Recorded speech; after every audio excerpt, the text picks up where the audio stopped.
Hello. I was feeling spooky, so I thought I would do The Raven by Edgar Allan Poe. Edgar Allan Poe, famous horror writer. He did Telltale Heart, Paint the Pendulum, Mask of Red Death. Look, amazing. He also did the first detective story, and yeah, everyone and their mum has heard of Edgar Allan Poe.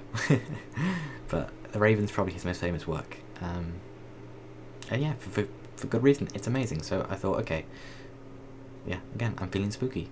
Let's do it.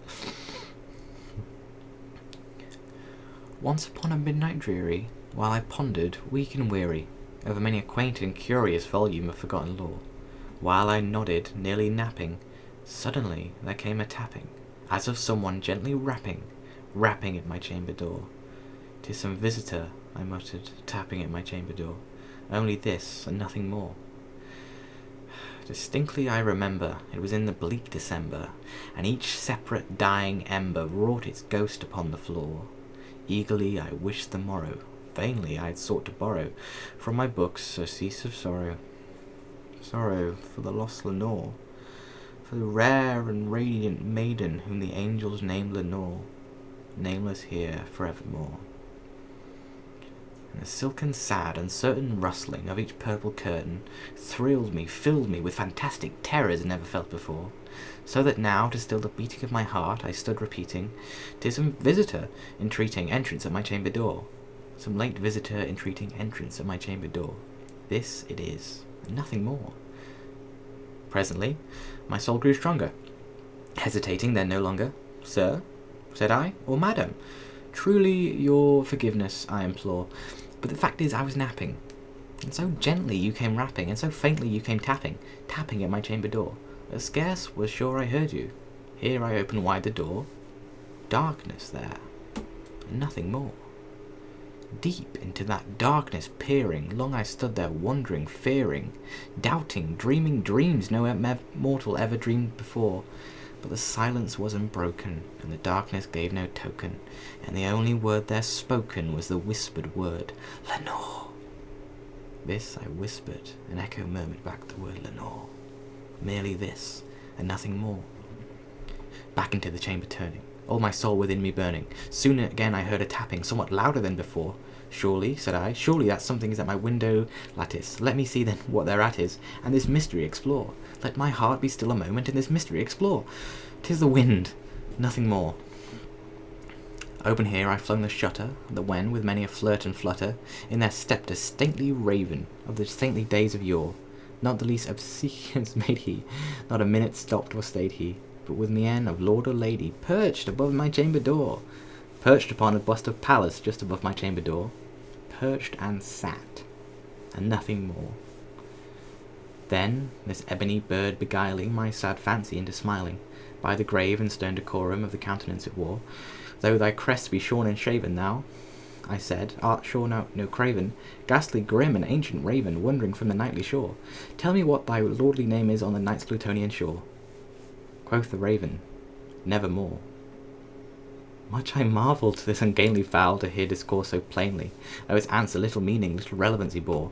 For we cannot help agreeing that no living human being ever yet was blessed or seeing bird above his chamber door, bird or beast above the sculptured bust above his chamber door, with such a name as Nevermore. But the raven, sitting lonely on his placid bust, spoke only that one word, as if his soul in that one word he did outpour. Nothing further than he uttered, not a feather than he fluttered, till I scarcely more than muttered, "Other friends have flown before, on the morrow he will leave me, as my hopes have flown before." Then the bird said, "Nevermore."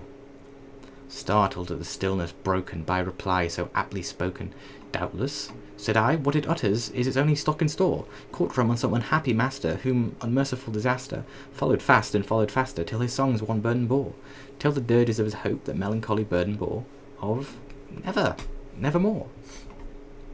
But the raven, still beguiling all my sad small soul into smiling, straight I wheeled a cushioned seat in front of bird and bust and door. Then upon the velvet sinking, I betook myself to linking fancy into fancy, thinking what this ominous bird of yore, what this grim, ungainly, ghastly, gaunt, and ominous bird of yore meant in croaking "Nevermore." This I sat engaged in guessing, but no syllable expressing, to the fowl whose fiery eyes now burned into my bosom's core. This and more I sat divining, with my head at ease reclining, on the cushion's velvet lining that the lamplight gloated o'er. But whose velvet violet lining with the lamplight gloating o'er she shall press, nevermore. Then methought the air grew denser, perfumed from an unseen censer, swung by seraphim whose footfalls tinkered on the tufted floor. Wretch, I cried, thy God hath lent thee, by these angels he hath sent thee, respite, respite, and nepenthe from thy memories of Lenore. Oh quaff, this kind nepenthe, forget this lost Lenore. Quoth the raven, nevermore. Prophet, said I, thing of evil, prophet still, if bird or devil, whether tempter sent or whether tempest tossed thee here ashore, desolate yet all undaunted, on this desert land enchanted, on this home by horror haunted, tell me, truly, I implore, is there balm in Gilead? Tell me, I implore. Quoth the raven, nevermore. Prophet, said I, thing of evil, prophet still, if bird or devil, by that heaven that bends above us, if by that God we both adore, tell this soul with sorrow laden, if within the distant Aidenn it shall clasp a sainted maiden who the angels call Lenore, clasp a rare and radiant maiden who the angels call Lenore. Quoth the raven, nevermore. Be that word our sign of parting, bird or friend, I shrieked upstarting, get thee back to Tempest, into night's Plutonian shore, leave no black plume as token of that lie thy soul hath spoken, leave my loneliness unbroken, quit the bust above my door, take thy beak from out thy heart, and take thy form from off my door. Quoth the raven, nevermore. And the raven never flitting, still is sitting on the pallid bust of Pallas just above my chamber door, and his eyes have all the seeming of a demon's that is dreaming, and the lamplight over him steaming throws his shadow on the floor, and my soul from out that shadow that lies floating on the floor shall be lifted, nevermore. So yeah. It's a good poem.